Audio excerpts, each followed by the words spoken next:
donc la vente de l'usine au Vermont et le paiement de l'emprunt bancaire. Donc il y avait un 110 000 qui manquait pour rembourser totalement notre emprunt bancaire. Donc on l'injecterait de nos fonds.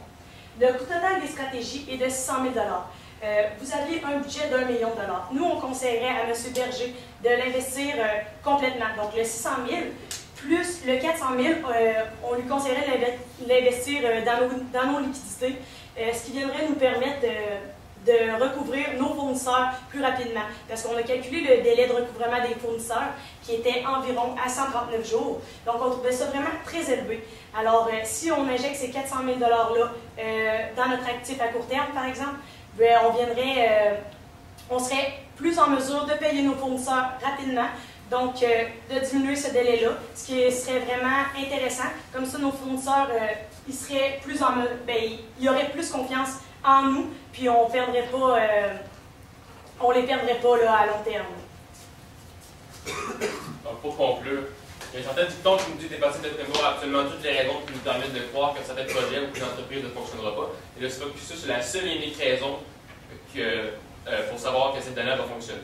Donc nous, en tant qu'équipe, en tant que groupe Chancy, c'est exactement ce qu'on a fait aujourd'hui. Tout au long de notre présentation, on a cru en vous, on a cru en vos idées, surtout on a cru en votre entreprise. Donc maintenant, la seule chose qu'on vous demande en retour, c'est de croire en nous comme on a cru en vous. Et avec nos stratégies qu'on vous a énumérées, on vous garantit que tout ce que vous allez toucher va se transformer en succès dans le futur. Merci beaucoup. Donc, si vous avez des questions. La durée de la présentation est de 17 minutes 25 secondes. Nous passons maintenant la parole au juge pour le 5 minutes de questions.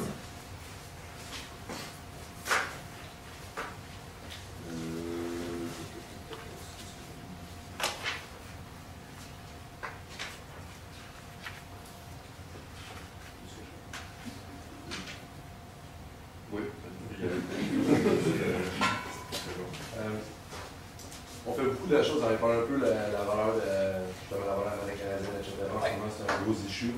Depuis un an à peu près, là, ça remonte beaucoup. Mais nous, on ne veut pas le placer qu'on a sur ça. Aux États-Unis, c'est en dollars US.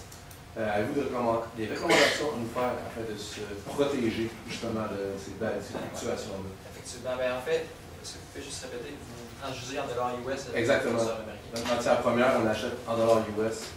C'est sûr et certain que ça peut être intéressant pour vous de faire affaire avec je me souviens plus du terme exact, enfin, un spécialiste des devises auprès d'autres institutions financières. Ça va être très intéressant pour vous.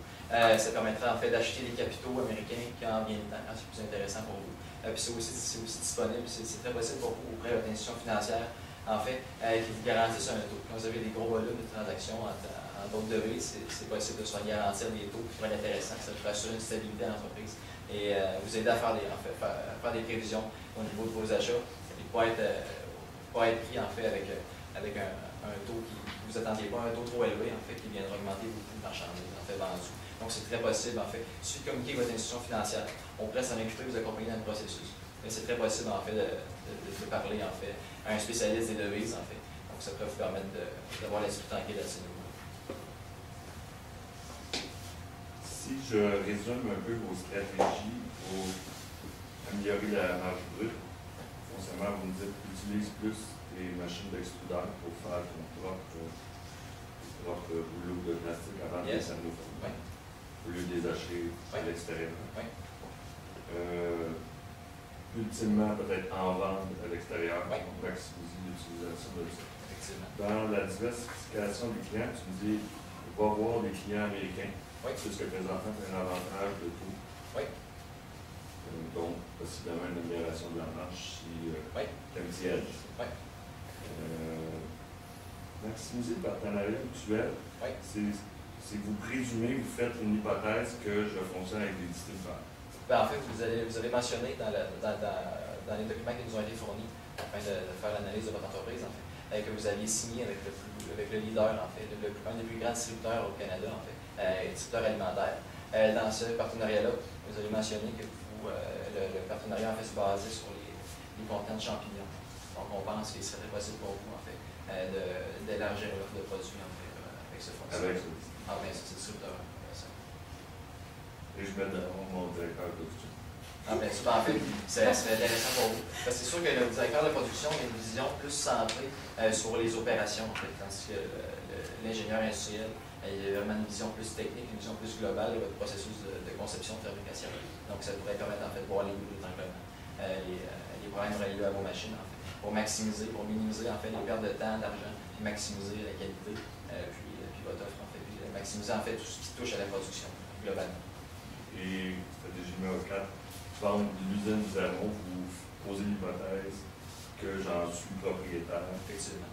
Et que s'il y avait un actif là-dessus, parce qu'il y a peut-être hypothéqué à 90%. C'est une hypothèse. Oui, cependant, dans nos états financiers, il n'y avait pas un emprunt hypothécaire qui était relié à ça. Aussi, on a pris l'hypothèse que ça fait 40 ans que vous êtes dans le domaine, puis l'entreprise est fermée, mais on n'a pas eu mention dans les documents qu'elle avait été vendue. Donc, on tient en compte qu'elle vous appartient encore.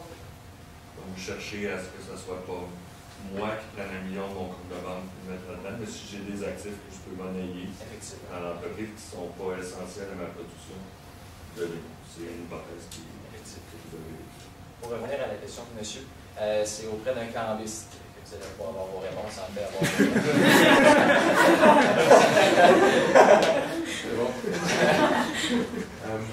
Une autre question pour vous, justement, on parlait de la clientèle, développer des nouveaux marchés. C'est toujours le fun de développer des clients, mais consolider des clients, c'est un peu moins cher. Auriez-vous des idées pour qu'on fidélise notre clientèle? Parce que vous avez vu qu'il y a quelques années, on a perdu un client qui valait 50%. Pourriez-vous faire des recommandations à ce niveau-là pour s'assurer qu'on n'en perd plus? Bien, effectivement. Il y a toujours possibilité d'offrir des escomptes. En plus, ça permet, sur le volume, en fait, des rabais de gros. Ça peut être très intéressant pour vous qui n'auront pas, en fait, avec d'autres fournisseurs de vos concurrents. Aussi miser sur la rapidité et sur les attitudes des commandes. Ça peut être très intéressant. Peut-être faire une petite offensive marketing, juste leur rappeler que vous êtes rapide, que vous êtes bon, que vous êtes moins cher, que vos matériaux sont 100% recyclés. Peut-être aussi aller chercher un certain branding de vos produits, en fait, qui mettent en valeur les 100% recyclés, en fait, pour que, oui, que vos clients en fait, commercial. Le temps est écoulé. Nous vous remercions. Merci de bien